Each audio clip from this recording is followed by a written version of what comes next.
He called me and he said, "I want you to audition. Here's the setup. You're going to be the announcer. You're going to read the commercials for Grape Nuts. That was the sponsor, General Foods. And you're also going to be the boyfriend of Gracie. She's going to try to date you all the time." That was the plot, that he always established roles for the people who were on his show. For example, Ray Noble was the orchestra leader. You remember that name? Of Ray course. Noble. Magnificent man who had a tremendous career in Britain, wrote some great, great popular songs. And he worked with George for one full year, and then he resigned the position, went back to London. Now, this was a network show. NBC Radio, the full network. Another interesting person on that show had started as a saxophonist in a band in San Francisco. His name was Al Morris, but he also sang with the band.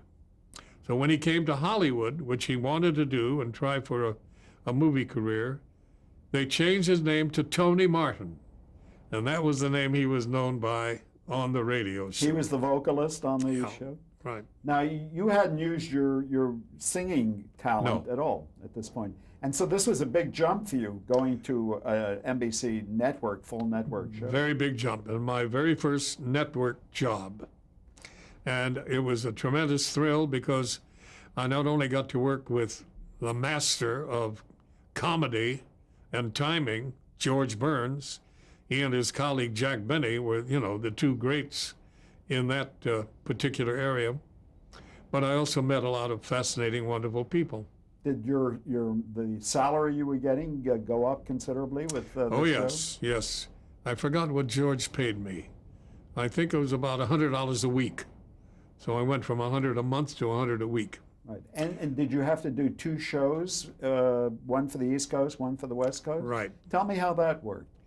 Well, 3 hours difference. Right. We were on the air at 8 o'clock, so at 5 o'clock we would do the first show and then take a break, have a little bite of early dinner, and then all come back and do the whole thing again at 8 o'clock. And different audiences, and that was the routine. Was the second show better than the first usually, or vice versa? Sometimes it was better.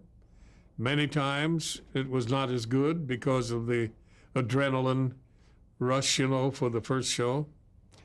And of course, this was necessary because there was no way of repeating the show for the West Coast. Right.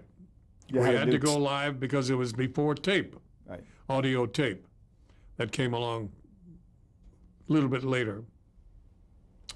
But the same thing occurred on another assignment that I had where I did employ my singing, which was on Maxwell House Coffee Time, also on NBC.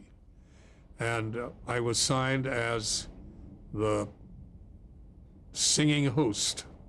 And I worked with Frank Morgan for the first 15 minutes of the half hour in his comedy sketch.